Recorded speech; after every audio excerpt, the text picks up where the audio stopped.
Assalamualaikum warahmatullahi wabarakatuh. Saya Rafli Kurniawan dan saya berasal dari MBS 23A. Nah, saya akan membahas tentang riba. Nah, riba adalah istilah dalam Islam yang mengacu pada pertambahan atau kelebihan yang diperoleh dari suatu transaksi pinjaman. Nah, dengan syarat pengembalian tambahan yang telah ditentukan sebelumnya. Nah, pendapat ulama tentang riba umumnya bersumber dari interpretasi Al-Quran dan hadis, serta konsensus dalam sejarah Islam. Nah, bisa kita lihat sekarang banyaknya yang telah melakukan riba seperti di bank dan dalam transaksi antar teman. Nah, seperti misalnya saya meminjam uang kepada teman saya 100.000. Nah, waktu pengembalian ia mematok pengembalian itu 150 jika melewati waktunya. Nah, begitulah contohnya.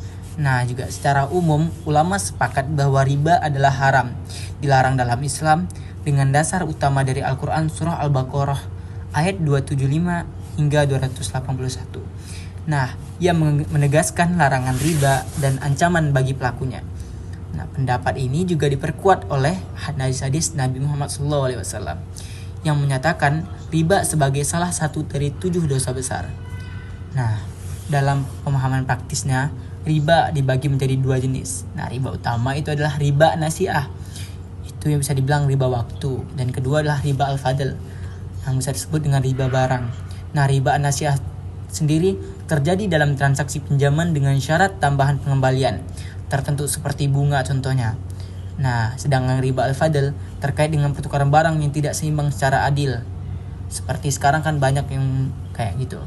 Nah, saya ingin membacakan salah satu ayat yang dari surah Ar-Rum ayat 39. A'udzubillahi minasyaitonirrajim. Bismillahirrahmanirrahim.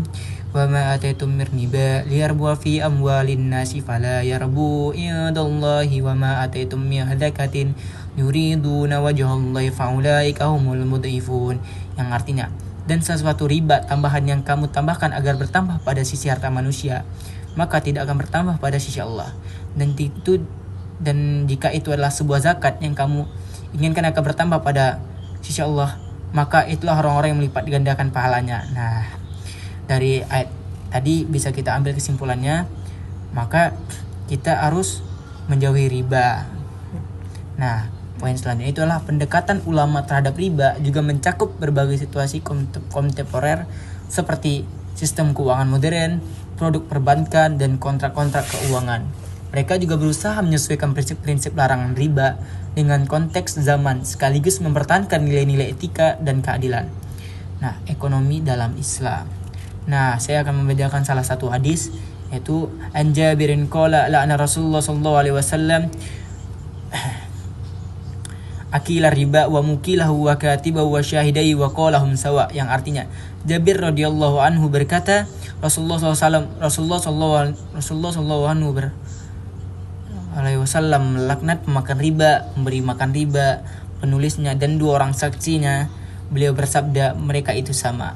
Riwayat Muslim.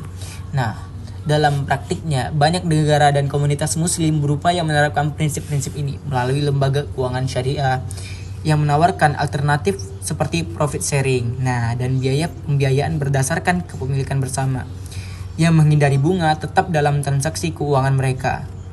Nah, penutupnya ialah penting bagi kita untuk menghindari riba dalam kehidupan sehari-hari kita dengan mematuhi nilai-nilai Islam terkait ekonomi.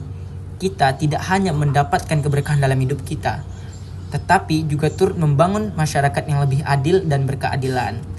Kita harus menjauhi riba karena riba itu sudah dilarang, sudah jelas ada ayatnya dan ada hadisnya yang mengatakan karena riba itu adalah haram. Nah, mungkin hanya ini yang bisa saya sampaikan. Kurang dan lebihnya saya mohon maaf. Wassalamualaikum warahmatullahi wabarakatuh.